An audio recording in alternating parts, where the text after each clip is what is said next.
Chapter 3, verse 17. And whatsoever you do in word or deed, do all in by Hashem Hamashiach Yahushai, giving thanks to the Heavenly Father Yahweh by Him. Okay, everything is done through the Father and His Son.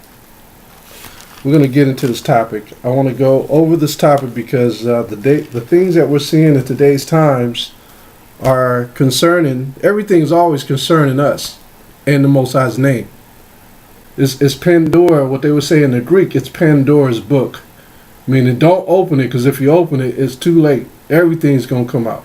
And that's what's happening with us, with this Bible. Everything that we speak is happening rapidly. It's speeding up the times. The Trilateral Commission can't stop it. Okay, the Rosicrucians, they can't stop this. The Kabbalah believers and the Zohar believers, they can't stop it. Okay, all those names that I mentioned have tried to put a stop to the scriptures coming out the way that they're supposed to come out, and they hold these committees annually every year to put a stop to the scriptures. They meet once a year to put a stop and try to figure out how they're going to destroy us. Once a year. That's why every January 1st, what do they come out with? Junos comes out with new laws, new policies. They change everything. That's why you have to always be aware of what's going on. Always grab your newspaper on January 1st to see what the new laws are. You can pull them up on your computer, because we have to be aware of what's going on. Don't just be ignorant to the fact that you are living in this time and you have Yahushua and the law, statutes, and commandments of the Most High. Be aware of your surroundings. They're putting a stop to everything that we're doing.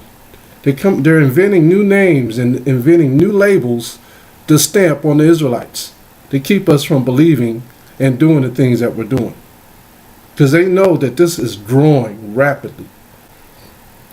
All right, so we have to understand where we are in these days and times. Let's go to Genesis 15 and 12.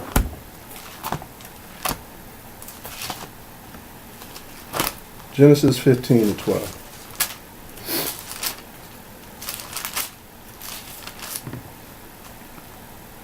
Genesis 15, verse 12. And when the sun was going down, a deep sleep fell upon Abraham. And lo, an horror of great darkness fell upon him. And he said unto Abram, Know of surety that thy seed shall be a stranger in a land that is not theirs, and shall serve them, and they shall afflict them 400 years. Then also that nation whom they shall serve will I judge. Then afterward shall they come out with great substance. See that? So this is what's going to happen. This is verse 15. And thou shalt go to thy fathers in peace. Thou shalt be buried in a good old age. All right, so this is a prophecy that took place. The most important part I wanted you to see was verse 13. And he said unto Abram, North of a surety that thy seed shall be a stranger in a land that is not theirs, and shall serve them, and shall afflict them 400 years. Now, things in the Bible that are written are twofold. Twofold. And the servants of the Most High are those who have the understanding to decipher it. Let's go to the book of Job, chapter 11. Book of Job, chapter 11, and verse 6.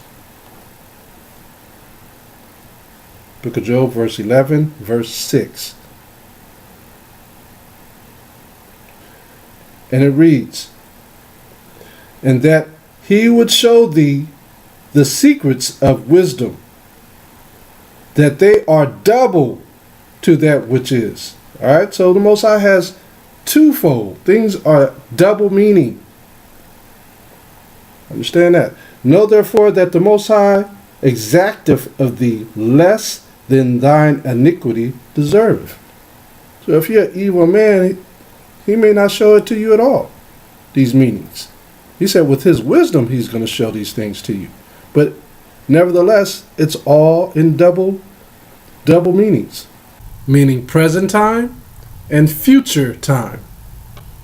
In other words, the future time will represent a prophecy, but some are for the present time. A lot of brothers and sisters don't understand that when we teach these classes, when brothers teach classes like this, and we be going through the scriptures, preparing these classes, the Spirit be moving us.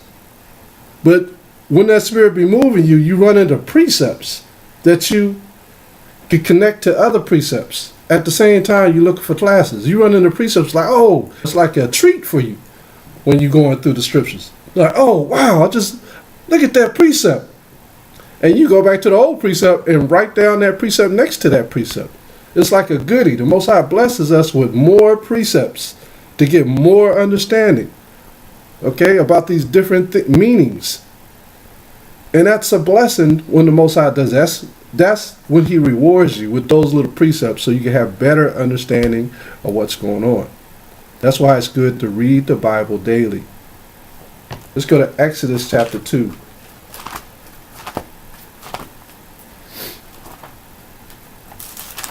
Exodus chapter 2, verse 22.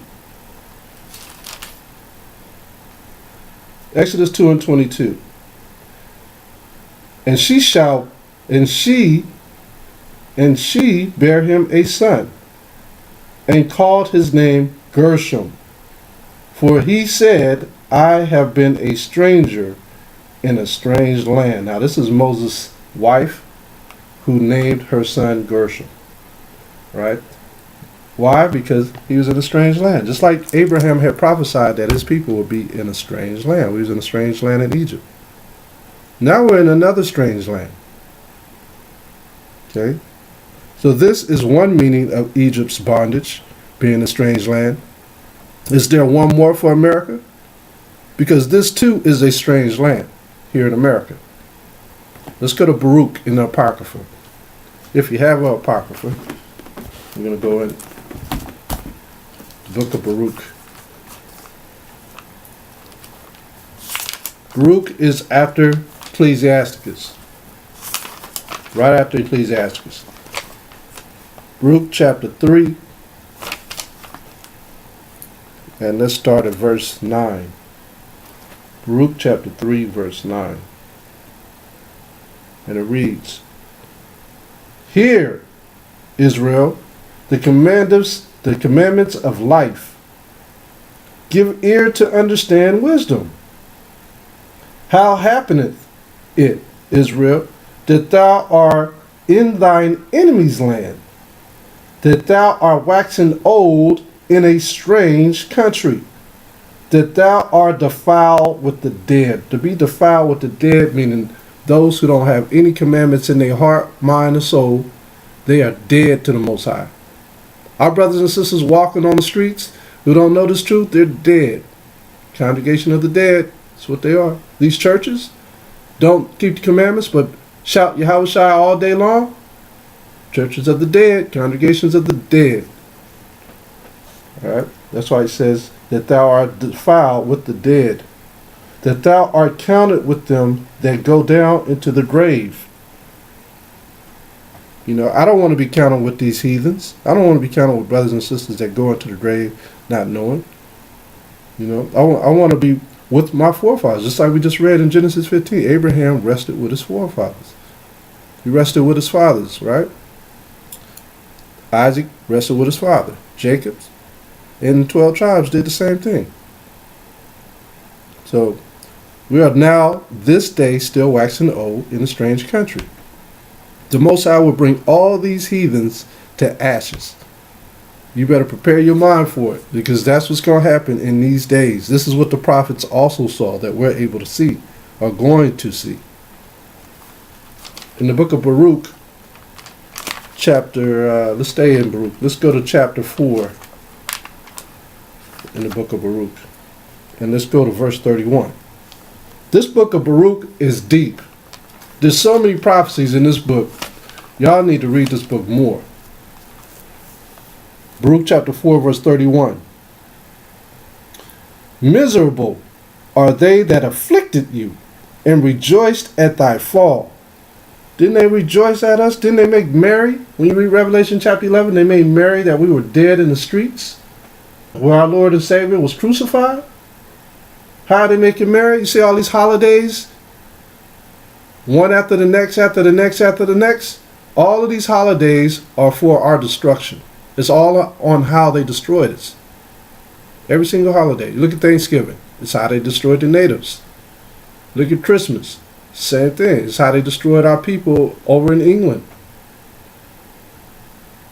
You know, Easter, eggs and stuff. You know, bringing new doctrines into our people's minds. 4th of July. It was the downfall of us. We helped them overcome England from them going into captivity or losing what they had. It was our downfall because we stayed in captivity. We stayed in slavery. So all these holidays are for our destruction. They said they was going to free us. They never freed us. We remained in captivity. So verse 30, let's read 32. Miserable are the cities which thy children served. Miserable is she that received thy sons. For as she rejoiced at thy ruin and was glad of thy fall, so shall she be grieved for her own desolation. Most High is going to bring it back on her head. Right? This is that woman that sits upon many waters that's written in Revelation. For I will take away the rejoicing of her great multitude, and her pride shall be turned into mourning. For fire shall come upon her from the everlasting, long to endure, and she shall be inhabited of devils for a great time. Now the devils, we've read that before. Don't that sound like America? I'm sorry, we're not supposed to say America. Don't that sound like Mystery Babylon? Let's go to Revelation chapter 18. Remember, a double meaning. So this is talking about that Babylon, and it's talking about also the daughter of Babylon. That's written in Lamentations. Remember it said the daughter of Edom, the daughter of Babylon? We are in the daughter of Mystery Babylon. Revelation chapter 18.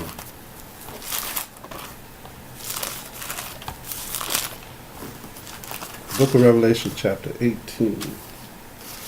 And let's start at verse 2. Revelation chapter 18, verse 2. And he cried mightily with a strong voice. Who is the he? This is the angel coming back, Yahushua. And he cried mightily with a strong voice, saying, Babylon the Great is fallen, and has become the habitation of what? Devils. Many, many deceivers are here. That's why you got so many different congregations and so many mindsets. Everything is here to convolute us. And the hold of every foul spirit is holding every evil thing, and it ain't letting it go. It's still here in the earth. Homosexuality has not left this place. Bestiality has not left this place. Okay? Destruction of our people have not left this place. And the cage of every unclean and hateful bird. For all nations have drunk of the wine of the wrath of her fornication.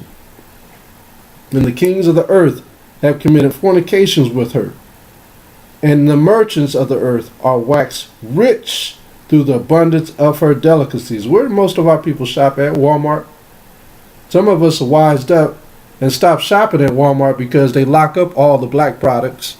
And I heard another voice from heaven saying, Come out of her, my people, that ye be not partakers of her sins, that you receive not of her plague. So he's telling us to come out of her.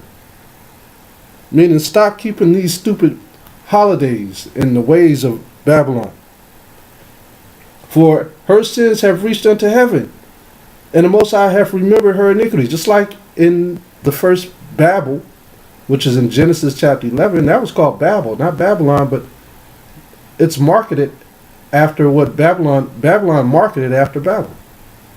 For her sins have reached unto heaven, and the Most High remember her iniquities. Isn't that ironic that Babylon is in the last book of the Bible and Babel is in the first book of the Bible? Isn't that ironic? Verse 6. Reward her even as she rewarded you, and double unto her double according to her works. In the cup which she hath filled, fill to her double. She's going to be rewarded with destruction. How much she hath glorified herself and lived deliciously. So much torment and sorrow. Give her. He said, give it to her.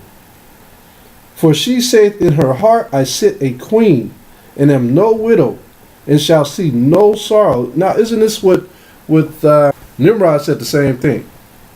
Nimrod wanted to shoot a bow and arrow. He wanted to shoot something right into the Most High, into his heart. He wanted to take him out. He wanted to be the king over all the land. He was saying the same thing, and that's what this country is saying today. They don't want to see no sorrow. They want to sit as a king or a queen with no problems. They want to run everything. They could solve it. They don't need a God in their face to control it. They could do everything themselves. They could be the gods. So that's why the Most High has to come back and set things in order, because this is not the way that the land is supposed to be ran. He already set a system up for this place. And right now, it's chaos. So our forefathers have waited to see these days that we are living in. We're in the time of the tick-tock. That's the time that we're coming upon.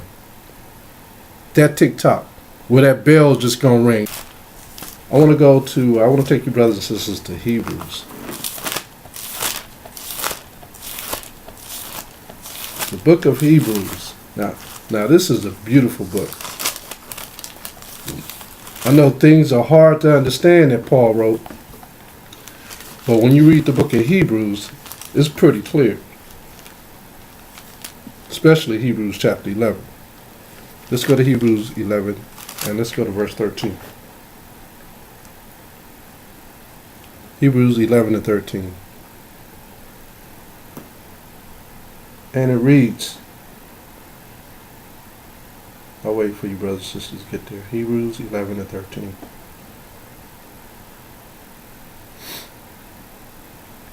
And it reads, these all died in faith, not having received the promises, but having seen them afar off, and were persuaded of them, and embraced them, and confessed that they were strangers and pilgrims on the earth. That's what we are. We're still strangers and pilgrims. We're strangers on the earth. We all have faith that what? That this place is going to go down and Yahushua is going to redeem us from the hands of the wicked. You know, we call this place home, but it's not our home.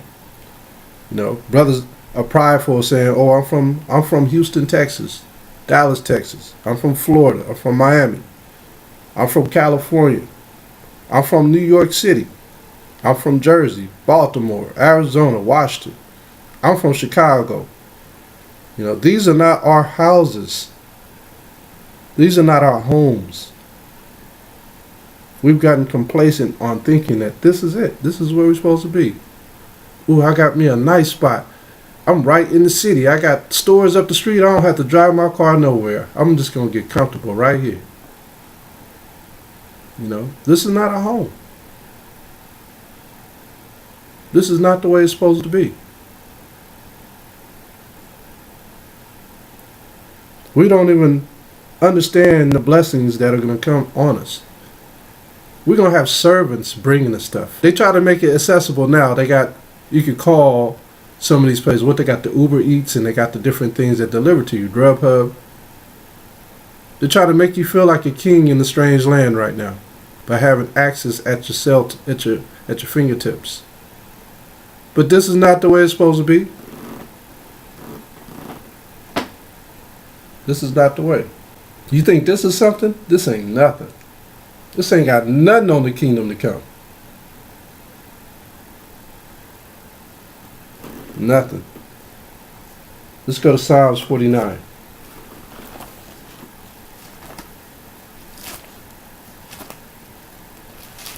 I don't need a car. I just call Uber. Oh, I got Lyft if Uber don't show up. They'll come pick me up. But you got to have money to do all this stuff. You got to have money. All right? You got to have a good job to do this stuff. If you ain't got it, you ain't going to be able to do none of that. You're going to be working for Uber or Lyft. All right? This is not the way the Most High. Are we going to work in the kingdom? Of course we're going to work in the kingdom. It's not going to be like this, though. We're going to have servants. Psalms chapter 49, verse 4. Psalms 49, verse 4. It reads, I will incline my ear to a parable. I will open my dark sayings up on the harp. Who's this speaking? This is King David. He saw the future and he's grieved about the future. He said, you know what? I'm going to say these dark sayings through a harp. You know, the harp is like a piano turned sideways. It's the same thing, same instrument. The Most High loves the harp. Let's go to verse 11. Actually, let's go to verse 5. Verse 5. Wherefore should I fear in the days of evil, when the iniquity of my heels shall compass me about? Was David ever in fear? Yeah, against his own brother, but this is not talking about that time. Remember, the scriptures is twofold. Should we fear in these days of evil? That everywhere we go is a strange land? That's all it is. This is something that King David is talking about. He's talking about these days that everywhere we go, it's the day of evil, and we're surrounded by evil people. We're compassed with evil people wherever we go. We're exiled. Let's go to verse 6. They that trust in their wealth, is this us? This ain't us. They that trust in their wealth and boast themselves in the multitude of their riches, this is not us. Remember what Revelation 2 and 9 said? Revelation 2 and 9, I'm going to read it.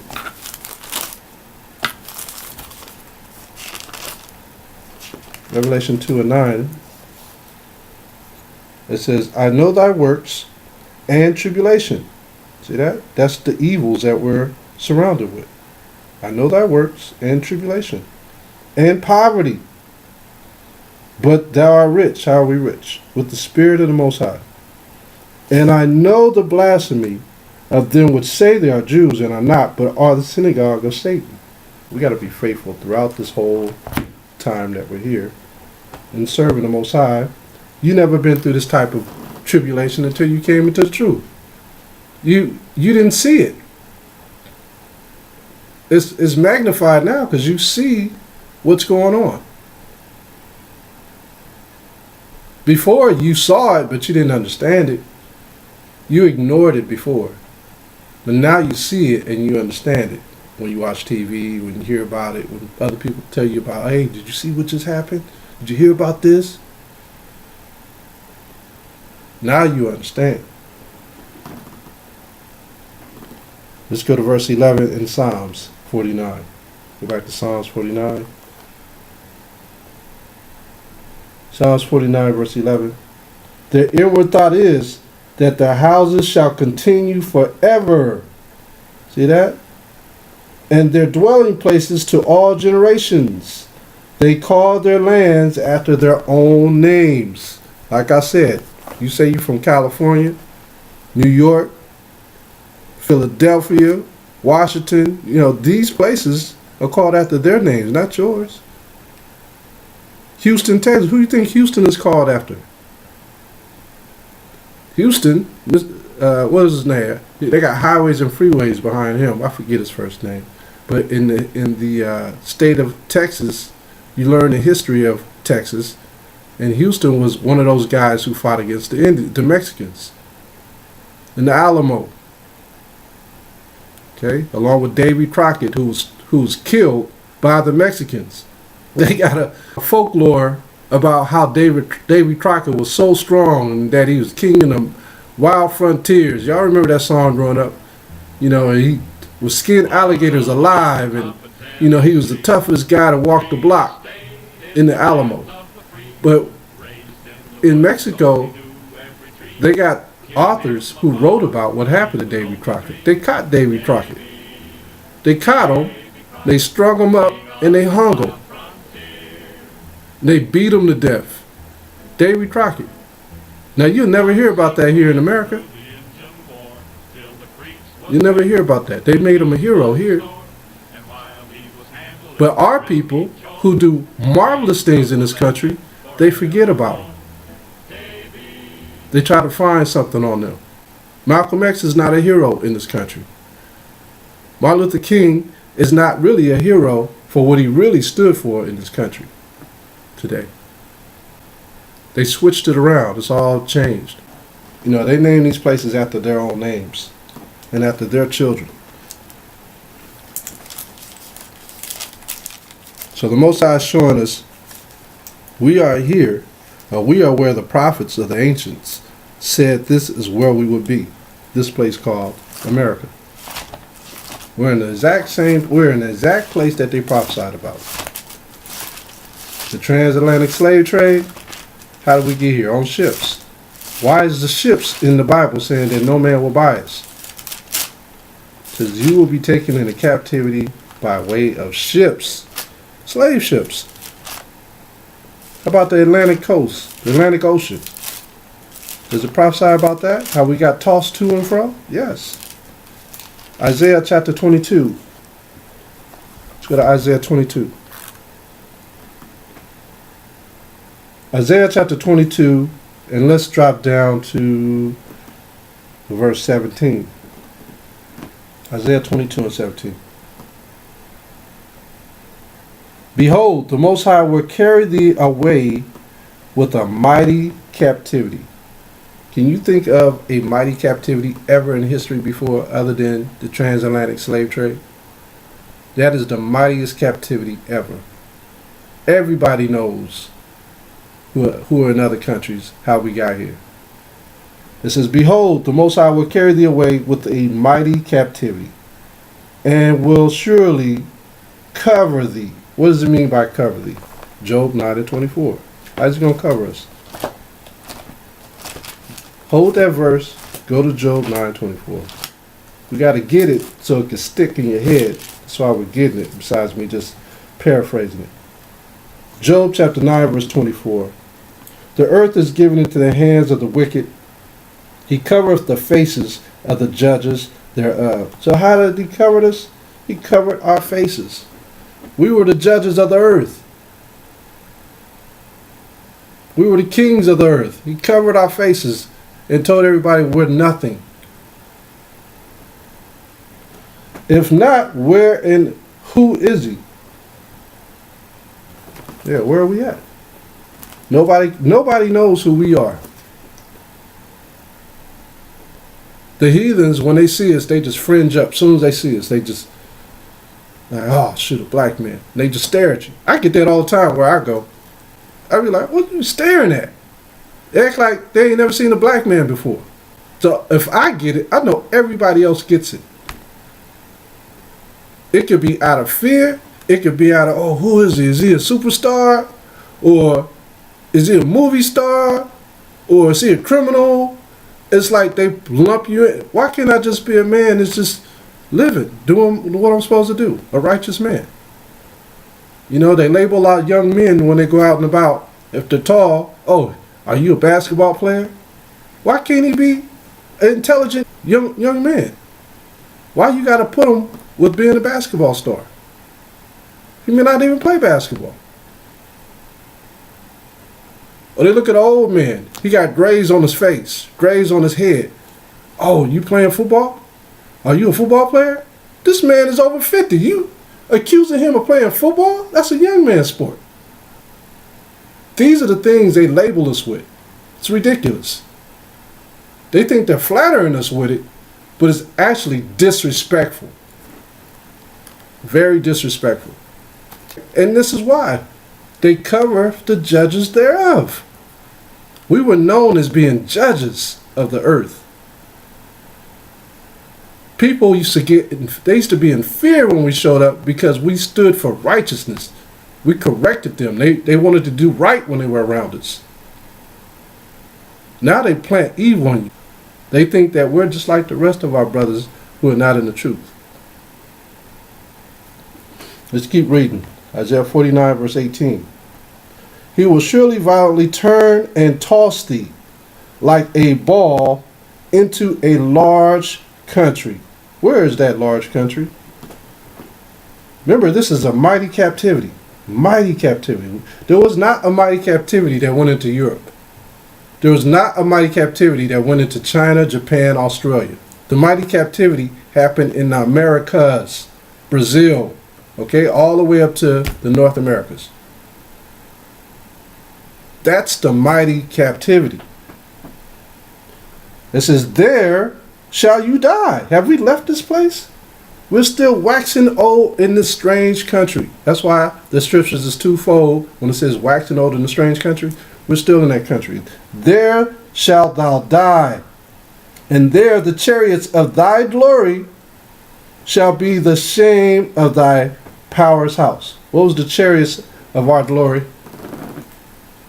We were brought over on slave ships.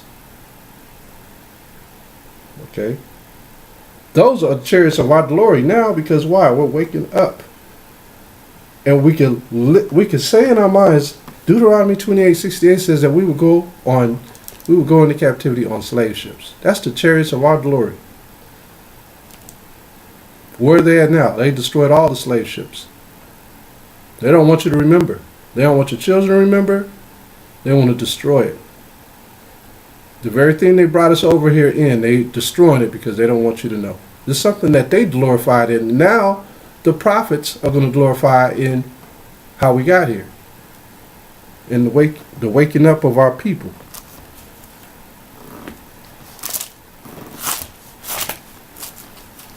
Let's continue. Isaiah 22, and let's read verse 19. And I will drive thee from thy station, and from thy state shall he pull thee down. This is when we left Africa and all these different places where we were driven from. We left our stations.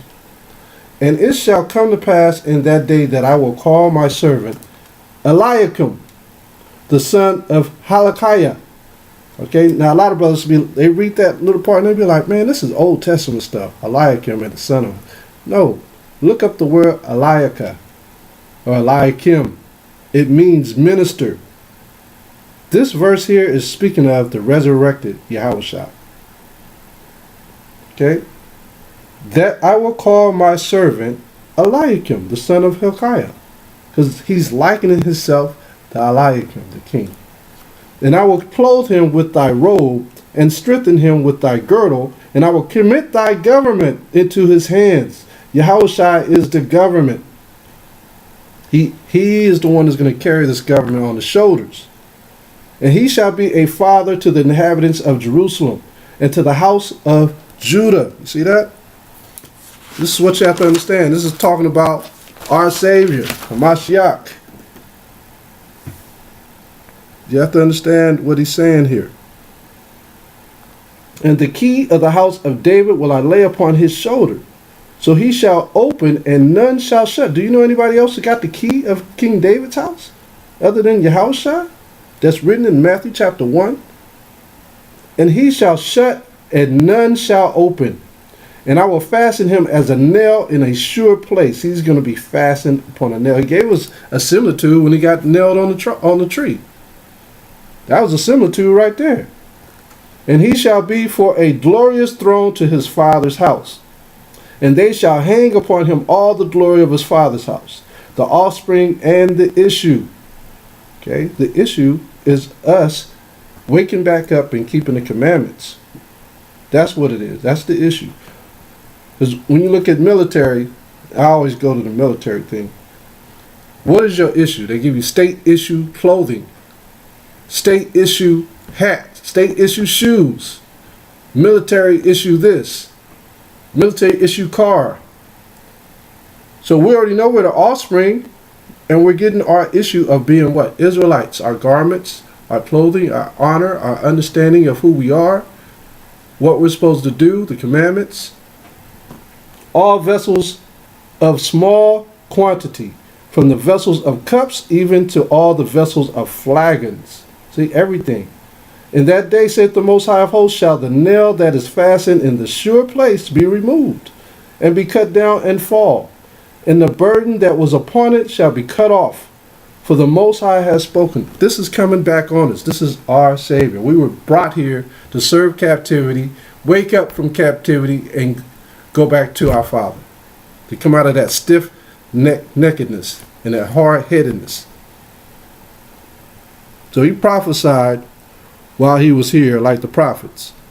That's what Isaiah did and Yahushua. These are the things we see today, though. All these things that we see going on are written in the scriptures. Let's go to the book of Luke, chapter 10. Yeah, it was prophesied that we came here. The book of Luke, chapter 10, verse 22. Luke 10 and 22. And it reads, all things are delivered to me of my Father, and no man knoweth who the Son is. See that? That's Eliakim. No man knew who he was. But they had all these different names, right? They call him Emmanuel in Isaiah 7 and 14. They call him Eliakim in Isaiah 22 and 17 through 20. Or 23. So it says, and no man knoweth who the Son is, but the Father. And who the Father is, but the Son. That's why none of the priests and the Pharisees knew who he was. They kept asking him, but he wouldn't tell them. He would give them riddles. And he to whom the Son will reveal him. He told the disciples, he said, who do you think I am? And they didn't understand either. There was a couple of them said, you are the chosen one. You are the Messiah. Some said that he was Elijah. They didn't know who he was. He said, I'm not Elijah. John the Baptist was Elijah. And he turned him unto his disciples and said privately, blessed are the eyes which see the things that you see. He was telling them right there.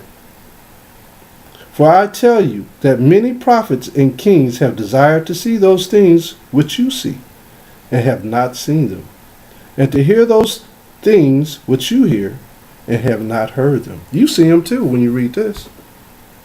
You know that was Hamashiach.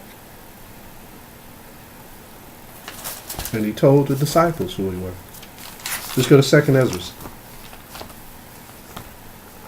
Remember, he had the 70 that followed him, and he said, eat of my flesh and drink of my blood, and you will receive everlasting life. They took off. They didn't understand it. He was speaking in riddles. They left. He was left with 12. They was like, you talking crazy. You talking like a vampire. You know?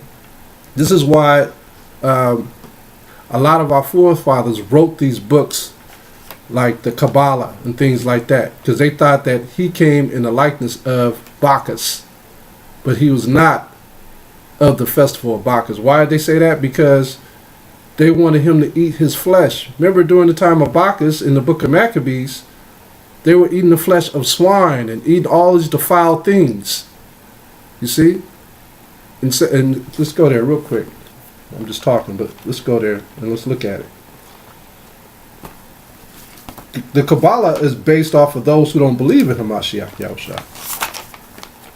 So anytime you reading that, that's what you believe. That is not Hamashiach. That he didn't come on this earth. The Son of the Most High didn't come on the earth.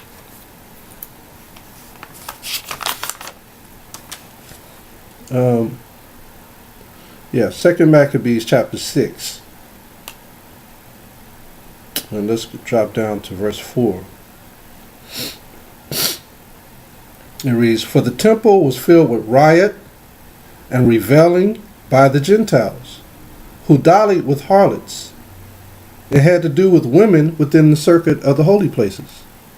And besides that, brought in things that were not lawful. So when Yahushua was walking around, who did he have? He had Martha, he had Mary. They thought he was dallying with women, but he wasn't. He was pure. They were saying this ain't for the women. The women, the priests were saying the women can't be a part of this. They can't come into the temple.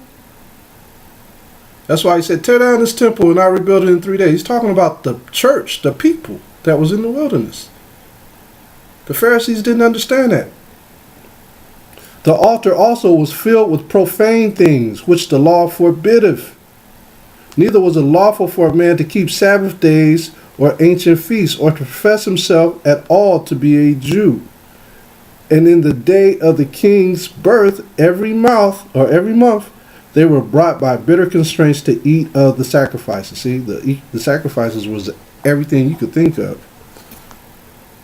And when the feast of Bacchus was kept, the Jews were compelled to go in procession to Bacchus, carrying ivy.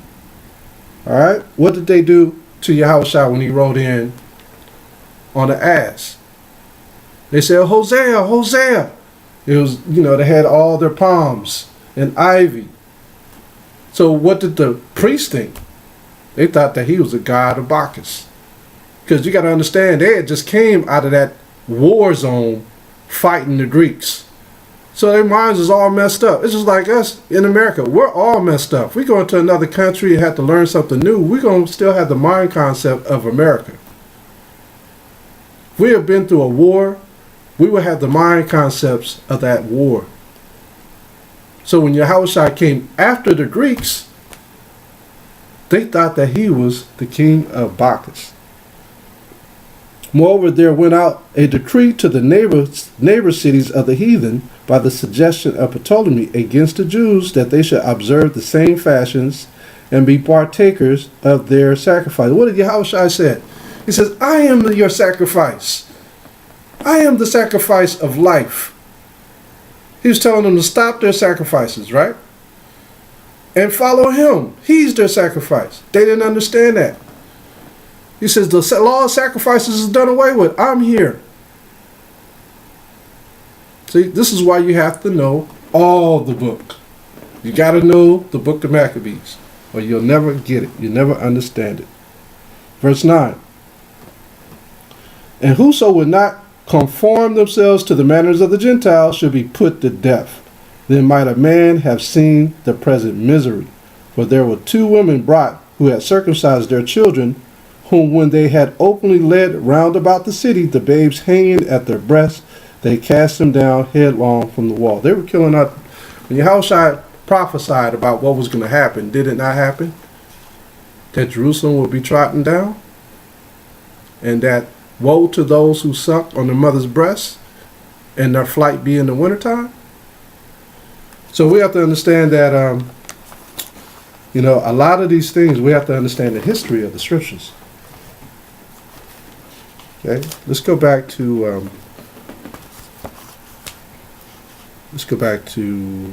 Second Ezra. Let's go to Second Ezra. Second Ezra chapter 1.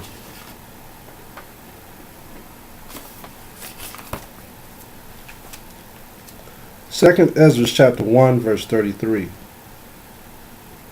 Second Ezra 1 to 33.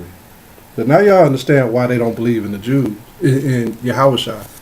That came from our forefathers down to when the heathens, when they converted to Judaism, the Kabbalah was already in effect. They were following the brothers of the Kabbalah. That's why they don't believe in Hamashiach Yahushua. So the heathen that have our names, that converted, don't believe in Yahushua because of Bacchus that was brought down from our forefathers who came up with the Talmud and the Kabbalah. Understood? So, Second Ezra chapter 1. Second Ezra 1 and 33. Thus saith the Almighty Power, your house is desolate. I will cast you out as the wind doth stubble. Talking about us. And your children shall not be fruitful, for they have despised my commandment, and done the thing that is evil before me. Your houses will I give to a people that shall come. Well, now, I have to break down this because a lot of people don't know what the house is. Okay? The house is dealing with a family. It's not an actual house. The precept to that is in Hosea Let's go to Hosea. So you can see what a house is. Our mind frame, we sit there and think that it's a house. That somebody took over our house. No, this is the house. Hosea chapter 6. Hosea chapter 6 verse 10. I'll wait for y'all to get it. Hosea chapter 6 verse 10. It reads, I have seen a horrible thing in the house of Israel. There is the whoredom of Ephraim, which is the 10 tribes. Israel is defiled. Also, O Judah, he hath set an harvest for thee, when I return the captivity of my people. So the house is dealing with the house of Israel. Okay? The whole house of Israel is the people. It's not the land. It's not the temples. It's the house of a people. Our last name is the house of Israel. Israel and Judah should be our last name, not whatever we have right now. And then when he says here in verse 11, also, O Judah, he hath set a harvest for thee. What's that harvest? Deuteronomy 33 and 7. This is the harvest. The reason why he said, O Judah, I said a harvest for you. Because we have a big job to do. Deuteronomy 33, verse 7. Deuteronomy 33, verse 7. That's how we're different from the rest of the tribes. All the tribes don't look alike, man. Some of us do, but all of us don't look alike. We have a certain thing to do as the house of Judah, the Negroes. Deuteronomy 33, verse 7. And this is the blessing of Judah, he said. See, this is that harvest that he was speaking of. And this is the blessing of Judah, and he said, hear, O power, the voice of Judah, hear it, and bring him unto his people. Let his hands be sufficient for him, and be thou a help to him from his enemies. See that? This is our harvest. The tribe of Judah. The other tribes had their harvest too, but it's different. Ours is to wake up the people. That's why he said in Hosea 6:11, also, O Judah, he hath set an harvest for you when I return the captivity of my people. You are doing all the work. That's why you can't get mad at the other 11. They have their chores, but this is our chore. We got one of the hardest chores, to wake up the 12 tribes of Israel. Let's go back to 2nd Ezra. You have to understand it. You have to understand that in the spirit. 2nd Ezra chapter 1. And let's read verse 35. Your houses will I give to a people that shall come, which not having heard of me yet shall believe me, to whom I have showed no signs, yet they shall do that I have commanded them. We're going to understand these things that he's saying. We're doing it now. We haven't seen no prophets from the old days. We haven't seen Yahushua, but we believe every word. 36. They have seen no prophets, yet they shall call their sins to remembrance and acknowledge them. I take to witness the grace of the people to come, whose little ones rejoice in gladness. The little ones are the children of Israel. And though they have not seen me with bodily eyes, yet in spirit they believe the thing that I say. See that? This is the things that the prophets wish they could have saw. Verse 38. And now, brother, behold what glory, and see the people that come from the east, unto whom I will give for leaders Abraham, Isaac, and Jacob, Hosea, Amos, and Micaias, Joel, Obadiah, and Jonah, Nahum, Habakkuk, Zephaniah, Haggai, Zechariah, and Malachi, which is called also an angel of the Most High. They're leading us through these scriptures. Okay, we're remembering who our forefathers was. These are the prophets. This is spirit. Let's go back to Baruch and connect the dots. So all these brothers waking up is in the spirit of the Most High. Baruch chapter 4, verse 33. Baruch 4 and 33. For as she rejoiced at thy ruin, and was glad of thy fall, so shall she be grieved for her own desolation. This is Babylon. For I will take away the rejoicing of her great multitude, and her pride shall be turned into mourning. For fire shall come upon her from the everlasting, long to endure, and she shall be inhabited of devils for a great time. O Jerusalem, who is Jerusalem? Us. It's the house of Israel. Look about thee toward the east, and behold the joy that cometh unto thee from the Most High. So we just read. So the scriptures, everything that we've known is coming back to us through the scriptures. Lo, thy sons come, whom thou sendest away. They come gathered together from the east to the west by the word of the Most High, the Holy One, rejoicing in the glory of the Most High. See that? So we are all going to wake up. The Most High is going to redeem us and take us back home. That's heavy right there. Heavy verse. Let's go to 2 Corinthians. 2 Corinthians chapter 4. 2 Corinthians 4 and 18. And it reads, while we look not at the things which are seen, but at the things which are not seen. For the things which are seen are temporal, but the things which are not seen are eternal. You wonder why can't nobody else understand this? When you tell the heathens, they get mad.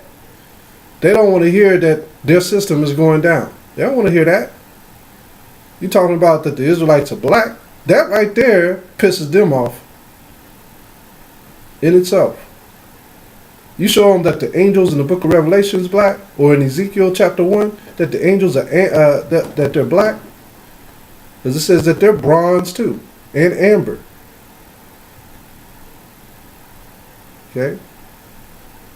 Think they want to hear that? They don't want to hear that. They know by hearing that there's a price to pay. It resonates within their spirit, within their soul, that, oh, my forefathers messed up. Why did we do that to them? They're right. They don't have nothing. We didn't give them nothing. But I love this life so much, I got to keep it all to myself. That's how the heathens think. I can't give them nothing. If I don't say nothing, they'll stay right where they are. I'll just leave them there. I ain't got to do nothing. That's how they be thinking.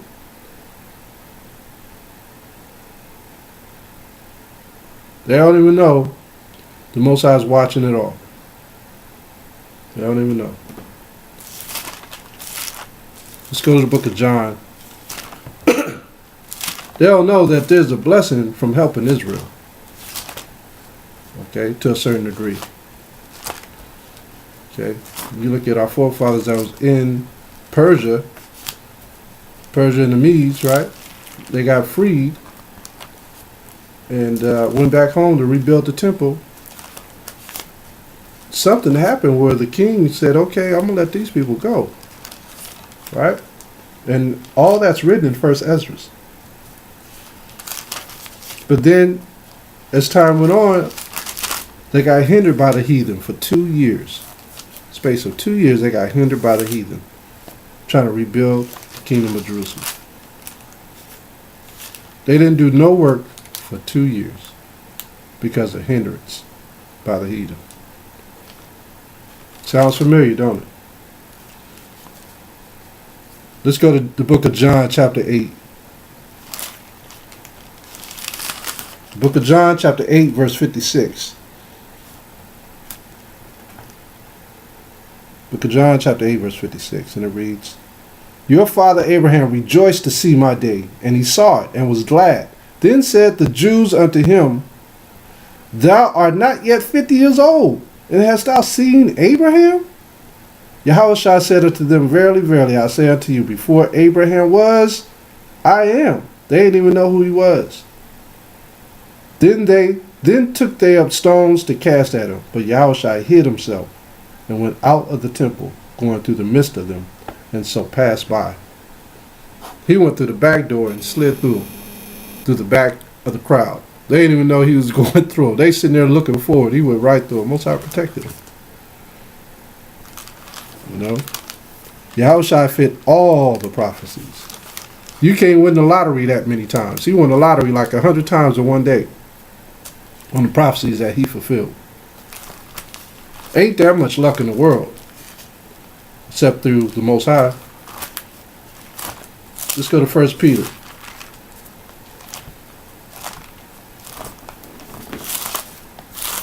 The book of 1 Peter.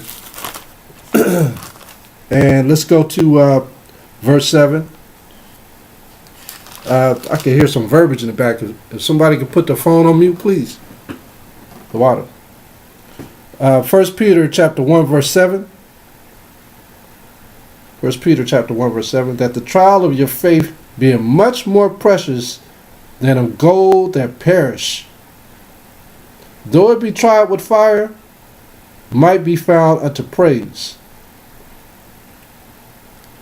and honor and glory at the appearing of Hamashiach Yahushua,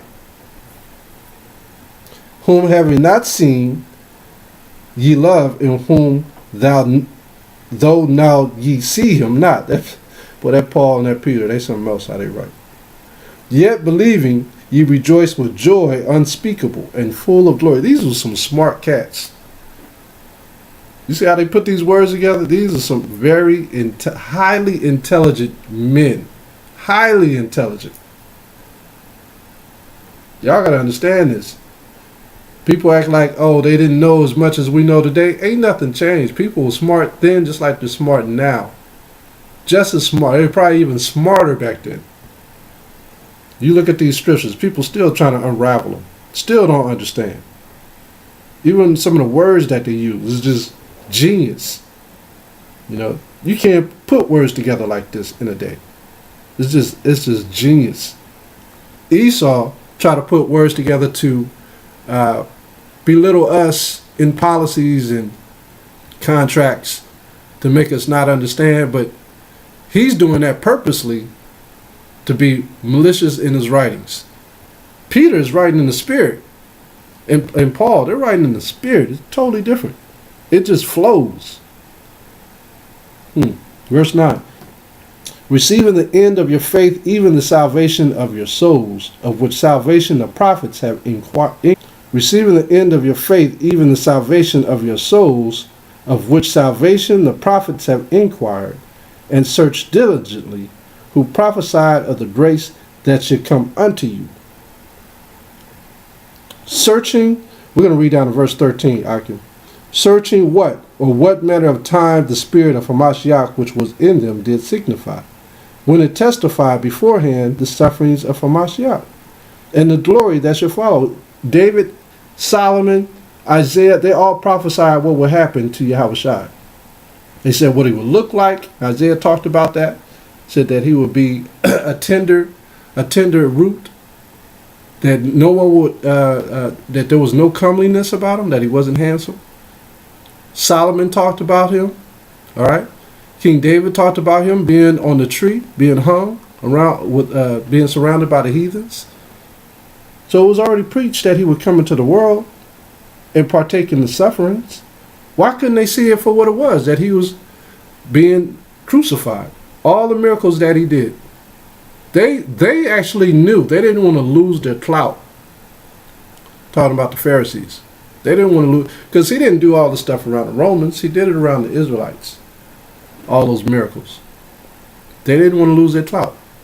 They handed them over to the Romans, who they gladly crucified. They didn't have a problem killing him. They was actually trying to preserve his life. But the Pharisees and King Herod and his sons, they took him out.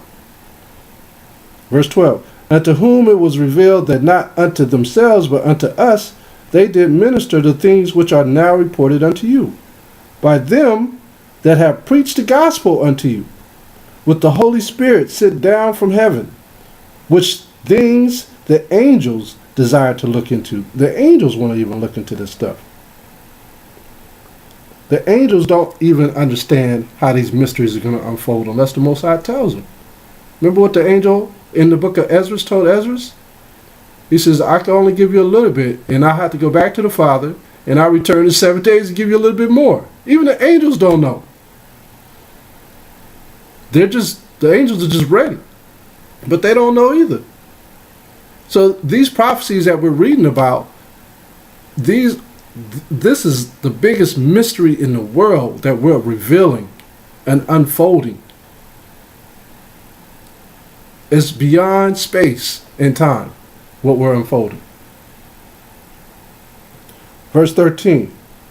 Wherefore, gird up thy loins of your mind, be sober, and hope to the end, for the grace that is to be brought unto you at the revelation of Hamashiach Yahushua, the revealing of Hamashiach Yahushua. All praise. So they was waiting on John, the Revelator, to get that information. Because they knew he was coming back, because he said he was going to return back to them. And he came back and he expounded on John the Revelator what was going to happen on Judgment Day and before, when the war takes place, and how his people are going to be redeemed in Revelation chapter 7. He spoke on all those things. He said, keep and hold fast to what you have. All through the book of Revelation, he said that. Hold fast to what you have. Endure. Let's go to Ephesians. This is a beautiful thing to know that we have all these books in one little bitty book. Ephesians chapter 3, verse 5. Ephesians 3 and 5. Let's go there. Ephesians chapter 3, verse 5. Which in other ages was not made known unto the sons of men. See? As it is now revealed unto his holy apostles and prophets by the Spirit. It's all been unraveled for us, the Israelites. Right? We believe and we haven't even seen. We haven't seen nobody, but we believe. And we're returning to his commandments. Verse 6. That the Gentiles should be fellow heirs. Now this right here just baffles everybody. This just destroyed a lot of people. They think all the Gentiles can be saved. And of the same body and partakers of his promise in Hamashiach by the gospel.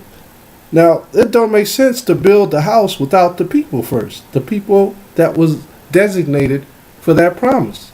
So why would he include the Gentiles to help and mix them in with everybody else to build this house? He has to get the children of Israel first. That's why he said in, where is that? Is that in Hosea or Isaiah? He said every year all the nations will come to the Israelites at the mountain, and they will teach them on every new moon the law, statutes, and commandments. Now, ain't no Gentiles up on that mountain telling the nations what's going to happen. I got to get it. Isaiah chapter 2. Let's go to Isaiah chapter 2. Isaiah 2 and 2. Isaiah 2 and 2. And it reads, And it shall come to pass in the last days that the mountain of the Most High house shall be established in the top of the mountains, and shall be exalted above the hills, and all nations shall flow unto it. And many people shall go and say, Come ye, and let us go up to the mountain of the Most High, to the house of the God of Jacob. Now, I told you what the house is. It's the 12 tribes of Israel. So how are the other Gentiles going to be mixed in with the house of Jacob? And it says, and he will teach us of his ways, and we will walk in his paths. For out of Zion shall go forth the law, and the word of the Most High from Jerusalem. So all the nations are going to flow to this mountain to go to the 12 tribes of Israel. So how can Gentiles be up there? Let's go to Hosea chapter 8 and 8. The reason why he said Gentiles in that particular verse in Ephesians is because of this right here. This is why he called them Gentiles. Hosea chapter 8, verse 8. Because of us going into captivity, a lot of us have become Gentiles. It says, Israel is swallowed up. Now shall they be among the Gentiles as a vessel wherein is no pleasure. In other words, they became Gentiles. Just like the book of Maccabees said, they will become Gentiles and stop worshiping what their forefathers worship and stop calling themselves by what their forefathers originally called themselves. All right. And now we have some understanding. Let's go to, let's keep reading. Hosea chapter 8. Let's read verse 9. For they are gone up to Assyria, a wild ass alone by itself. Ephraim hath hired lovers. Now he's in love with these Gentiles. Ephraim. 10 tribes. Yea, though they have hired among the nations, now will I gather them, and they shall sorrow a little for the burden of the king of the princes. See that? They're going to sorrow. So our people are lost, man. They are lost amongst the Gentiles, calling themselves Gentiles. They love the Gentiles. Verse 11, because Ephraim hath made many altars to sin. Altars shall be unto him to sin, these churches, these buildings. Okay? These temples that they had back in the old days in America before the conquistadors came. I have written to him the great things of my law, but they were counted as a strange thing. They forgot the law. That's why when you tell our people, it is strange to them. Okay, look at verse 9 in Hosea 7 and 9. Hosea 7 and 9. It says, strangers have devoured his strength, and he knoweth not. Yea, gray hairs are here and there upon him, yet he knoweth not. See that? He don't know. He lost his understanding. Let's go back to Hosea chapter 8, and let's read verse 12. I have written to him the great things of my law, but they were counted as a strange thing. They sacrificed flesh for the sacrifice of mine offering. Now that sacrificial law has been done away with. And eat it, but the Most High accepteth them not. Now will I remember him, now will he remember their iniquity, and visit their sins. They shall return to bondage, Egypt. But Israel hath forgotten his Maker, and build of temples. And Judah hath multiplied fenced cities. But I will send a fire upon his cities, and it shall devour the palaces thereof. So he's talking about how we've forgotten the law and became Gentiles. All right. This is the mystery. These are the mysteries. So when we learn the solutions to these mysteries, then we could see with our eyes without shells or scales being over them. We could see the prophecies coming to pass. I want to go to 1 Peter chapter 1. 1 Peter chapter 1. Let's see. Let's just read verse 1. 1 Peter chapter 1 verse 1, it reads, Peter, an apostle of Hamashiach Yahushai, to the strangers. Why did he say to the strangers? Because these are the Israelites who became Gentiles.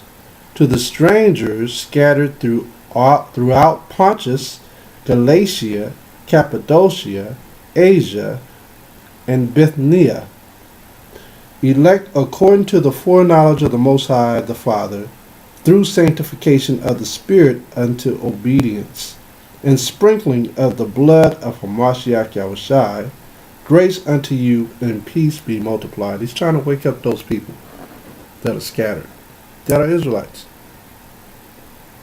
Let's stay in Peter's, and let's go to chapter 2. 1 Peter chapter 2, and let's drop down to verse 11. 1 Peter chapter 2, verse 11. Dearly beloved, I beseech you as strangers and pilgrims. Who is the beloved? Malachi chapter 1. Malachi. Malachi chapter 1. And it reads, "The burden of the word of the Most High of Israel by Malachi. I have loved you, saith the Most High. Yet you say, wherein hast thou loved us?" Because he's saying we went into captivity. Why are you saying you loved us? "Was not Esau Jacob's brother, saith the Most High? Yet I love Jacob." Who's the beloved now? He loved Jacob. "And I hated Esau, and laid his mountains and his heritage waste, for the dragons of the wilderness. Whereas Edom saith, we are impoverished, but we will return and build the desolate places. Thus saith the Most High of hosts, they shall build, but I will throw down, and they shall call them the border of wickedness, and the people against whom the Most High hath indignation forever." So who is the beloved? It's not Esau. The beloved is Israel. We're the beloved. Let's go back to 1 Peter chapter 2 and verse 11. "Dearly beloved, I beseech you as strangers and pilgrims." So who are the strangers and pilgrims now? We're the strangers and pilgrims. The Israelites are the strangers and pilgrims. The 12 tribes of Israel. "Abstain from fleshly lust." Think about fleshly lust. Is that just talking about sexual lust? That's talking about foods too. Dietary law. Because they were in strange places eating strange foods that were sacrificed to strange gods, which war against the soul. People love to eat. You look at America, people go out to dinner all the time. They go to breakfast. Fleshly lust. The book of Ephesians, chapter 2. Ephesians 2 and 9. Ephesians 2 and 9. And it reads, I'll start at 8. "For by grace are you saved, through faith, and that not of yourselves, it is the gift of the Most High. Not of works, lest any man should boast. For we are his workmanship, created in Hamashiach Yahushai unto good works." So we have to believe in Hamashiach and keep the works of the circumcision, which the Most High hath before ordained that we should walk in them.